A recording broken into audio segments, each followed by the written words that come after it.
عروج آدم خاکی سے انجم سہمے جاتے ہیں کہ یہ ٹوٹا ہوا تارا مہ کامل نہ بن جائے. English translation: The stars tremble at the rise of this earthly man, lest this broken star become the perfect moon.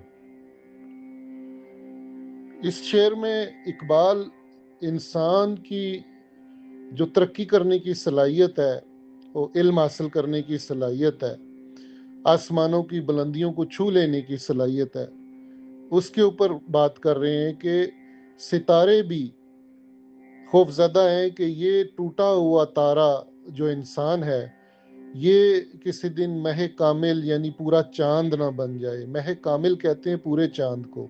آدم خاکی کہتے ہیں زمینی آدمی، زمین کا، مٹی کا بنا ہوا انسان. کیونکہ انسان کسی وقت اللہ کا بڑا پسندیدہ تھا اور جنت میں تھا، اپنے عروج پہ تھا، پرفیکٹ ہیومن بینگ تھا. پھر حکم عدولی کی وجہ سے اسے جنت سے نکالا گیا اور زمین پہ بھیج دیا گیا. اس لیے اس کو فالن اینجل بھی کہتے ہیں اور بروکن سٹار بھی کہتے ہیں. تو اقبال اس کو استارتن ٹوٹا ہوا تارا کہہ رہے ہیں کہ یہ ایک کبھی جنت میں ہوتا تھا، پھر یہ ٹوٹا تارا بنا اور زمین پہ آ کے گرا.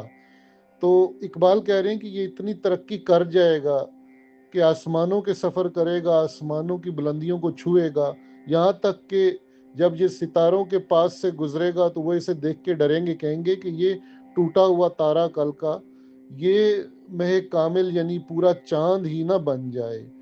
تو اس طرف بھی اشارہ ہے اقبال کا کہ انسان ایک وقت آئے گا کہ ایک مکمل کمپلیٹ انسان بن جائے گا، بغیر کسی عیب کے، بغیر کسی نقص کے، اور انسان ایک کامل بن جائے گا. تو یہ اشارہ ہے اس شعر میں اقبال کی طرف سے. اور اس میں جو مشکل الفاظ یوز کیے گئے ہیں میں ان کی آپ کو انگلش ٹرانسلیشن بتا دیتا ہوں. عروج کہتے ہیں ترقی کو، رائز کو، انگلش میں اس کو رائز کہتے ہیں. اور آدم خاکی یعنی خاک کا بنا ہوا آدم، انسان، earthly man, man made of clay. اور سٹارز جو ہوتے ہیں انجم سٹارز کو کہتے ہیں. اور مہ کامل کہتے ہیں پورے چاند کو، فل مون کو. اور جو لفظ یوز ہوا ہے سہمے جاتے ہیں یعنی ڈرے ہوئے ہیں، اسکیڈ ہیں، ٹریمبلنگ، کانپتے ہوئے. تو یہ کچھ مشکل معنی اس شعر میں استعمال ہوئے جو میں نے آپ کو سمجھا دی ہیں.